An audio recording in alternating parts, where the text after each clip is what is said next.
جلتے ہوئے مکانات اور املاک سے اٹھنے والے سیاہ بادل آسمان کی بلندیوں کو چھو رہے تھے.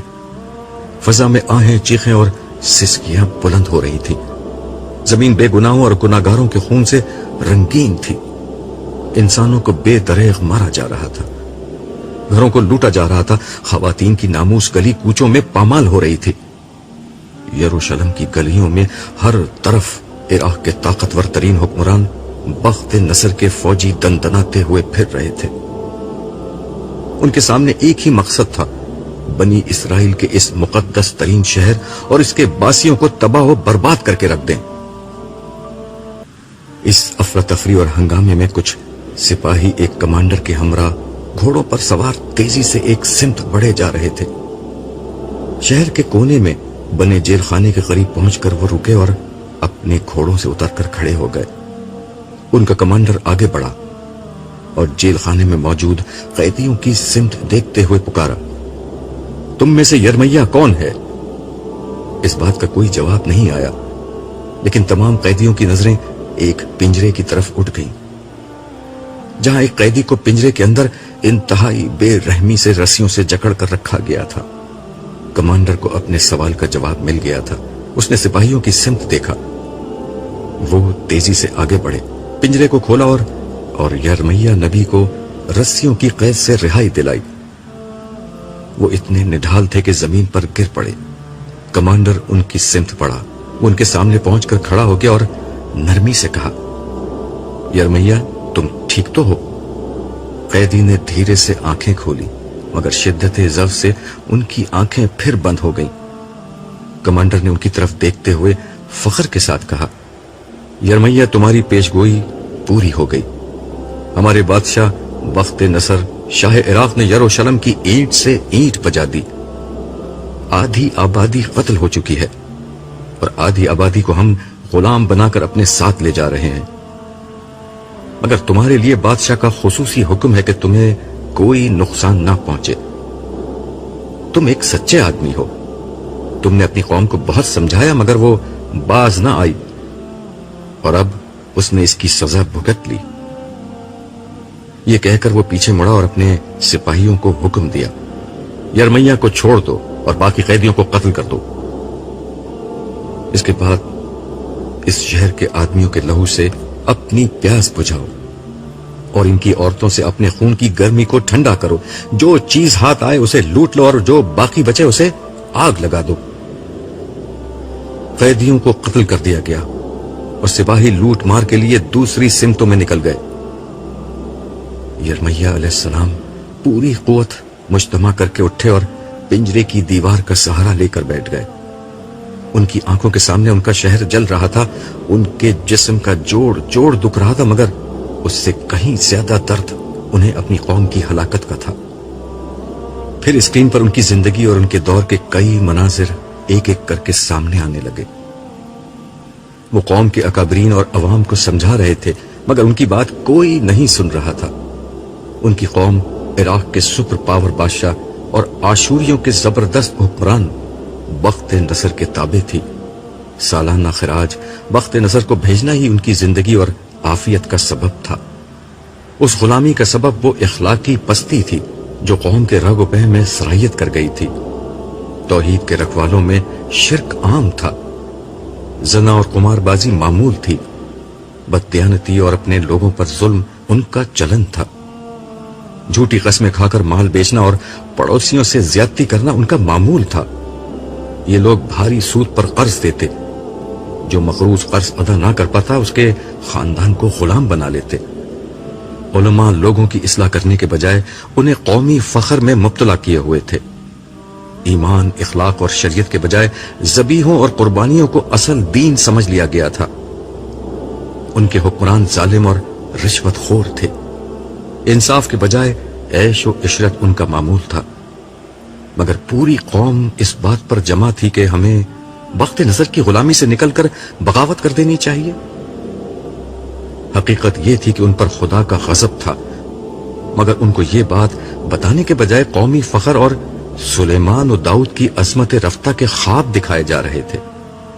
انہیں امامت عالم کی دہائی دی جا رہی تھی، حالانکہ وہ بدترین ایمانی اور اخلاقی انحطاط کا شکار تھے۔ پھر اسکرین پر وہ منظر سامنے آیا جب یرمیہ علیہ السلام پر وحی آئی کہ اپنی قوم کی اصلاح کرو، انہیں سیاست سے نکال کر ہدایت کی طرف لاؤ۔ ایک دفعہ سچی خدا پرستی پیدا ہو گئی تو سیاست میں بھی تم ہی غالب ہوگے۔ انہیں حکم تھا کہ وہ شادی کر کے گھر بسانے کے بجائے قوم کو آنے والی تباہی سے خبردار کریں، مگر جب یرمیہ علیہ السلام یہ پیغام لے کر اٹھے تو ہر طرف سے ان کی مخالفت شروع ہو گئی۔ خدا کے اس نبی نے اپنے زمانے کے عوام و خاص، اہل مذہب اور اہل سیاست سب کو پکارا، مگر گنتی کے چند لوگوں کے سوا کسی نے ان کی بات نہ سنی۔ ان کی دعوت بالکل سادہ تھی، وقت نظر سے ٹکرانے کے بجائے اپنے ایمان و اخلاق کی اصلاح کرو۔ اسکرین پر سب سے زیادہ ڈرامائی منظر وہ تھا جب یرمیہ نبی بادشاہ کے دربار میں لکڑی کا جوا، ہل کا وہ حصہ جو جانوروں کو جوتنے کے لیے ان کے گلے پر ڈالا جاتا ہے، پہن کر پہنچ گئے تھے۔ یہ ان لوگوں کو سمجھانے کی آخری کوشش تھی کہ اس وقت تم پر لکڑی کا جوا ڈلا ہوا ہے، اسے توڑنے کی کوشش کرو گے تو لوہے کے جوے میں جکڑ دیے جاؤ گے۔ مگر درباریوں اور اہل علم نے ان کو وقت نظر کا ایجنٹ قرار دے دیا۔ بادشاہ نے آگے بڑھ کر لکڑی کا جوا تلوار سے کاٹ ڈالا۔ اس کے ساتھ ہی فیصلہ ہو گیا، اب ان کے گلے میں لوہے کی بیڑیاں ڈالی جائیں گی۔ اللہ کے اس نبی کو وقت نظر کا ایجنٹ قرار دے کر بطور سزا پہلے کنویں میں الٹا لٹکایا گیا اور پھر ایک پنجرے میں باندھ دیا گیا۔ وقت نظر کے خلاف بغاوت کر دی گئی۔ جواب میں وقت نظر عذاب الہی بن کر ٹوٹ پڑا۔ پھر اسکرین پر وہی پہلا منظر آ گیا جب عذاب کی بارش سے یروشلم نہا رہا تھا۔ یرمیہ علیہ السلام نے آنکھیں کھول کر ارد گرد پڑی بے گور و کفن لاشوں اور چاروں طرف رقصہ تباہی کے منظر پر ایک نظر ڈالی اور بلند آواز سے کہا، میں نے تم لوگوں کو کتنا سمجھایا، مگر تم نے سیاسی شعبدہ بازوں اور متعصب جاہل مذہبی لیڈروں کی پیروی کو پسند کیا۔ تم حق و باطل کے معاملے میں غیر جانبدار رہے، تم معاشرے کی خیر و شر اور خدائی احکام سے بے نیاز ہو کر زندگی گزارتے رہے۔ آخرکار اس کی سزا سامنے آ گئی۔ پھر یرمیہ نے آسمان کی طرف نظر اٹھائی اور دھیرے سے بولا، عدل کامل کا دن آئے گا، ضرور آئے گا، مگر کچھ انتظار کے بعد۔ اس کے ساتھ ہی منظر ختم ہو گیا۔ ایک زوردار ڈانٹ فضا میں بلند ہوئی۔ اللہ تعالیٰ کا غصہ اپنے عروج پر تھا۔ ان کے نبی کے ساتھ جو کچھ بنی اسرائیل نے کیا تھا، اس کی جو سزا وقت نظر کی صورت میں انہوں نے بھگتی تھی، وہ بہت معمولی تھی۔ اصل سزا کا وقت اب آیا تھا۔ حکم ہوا کہ ہر اس شخص کو پیش کیا جائے جو کسی درجے میں بھی یرمیہ کے ساتھ کی گئی اس زیادتی میں شریک تھا۔ بادشاہ، عمرا اور مذہبی لیڈروں کا وہ گروپ پیش ہوا جو اس سانحے کا ذمہ دار تھا۔ ان میں سزا دینے والے بھی تھے اور وہ بھی جو یرمیہ علیہ السلام کو وقت نظر کا ایجنٹ قرار دے کر ان کے خلاف فضا ہموار کر رہے تھے۔ ان سب کے لیے جہنم کا فیصلہ سنا دیا گیا۔ پھر اس کے بعد ایک ایک کر کے اس زمانے کے عوام کا احتساب شروع ہوا۔ نبی کے مجرموں کا احتساب جس طرح ہونا چاہیے تھا ویسے ہی ہوا، اور ہر مجرم کے لیے بدترین سزا کا فیصلہ ہو گیا۔ میں اس دفعہ حشر میں دیر تک کھڑا رہا اور لوگوں کا حساب کتاب دیکھتا رہا۔ سچی بات یہ ہے کہ اس سے قبل میں نے چند ہی لوگوں کا حساب کتاب دیکھا تھا، مگر اب اندازہ ہو رہا تھا کہ اللہ تعالیٰ انتہائی مکمل اور جامع حساب کر رہے ہیں۔ ہر شخص کے حالات، اس کے ماحول اور اس کی تربیت اور پرورش کے نتیجے میں بننے والی نفسیات کی روشنی میں اس کے اعمال کا جائزہ لیا جا رہا تھا۔ لوگوں نے رائی کے دانے کے برابر بھی عمل کیا تو وہ ان کی کتاب اعمال میں موجود تھا۔ ان کی نیت، محرکات اور اعمال، ہر چیز کو پرکھا جا رہا تھا۔ فرشتوں کا ریکارڈ، دیگر انسان اور در و دیوار، اور سب سے بڑھ کر انسان کے اپنے اعضاء گواہی میں پیش ہو رہے تھے۔ ان سب کی روشنی ہی میں کسی شخص کے ابدی مستقبل کا فیصلہ سنایا جاتا۔ یوں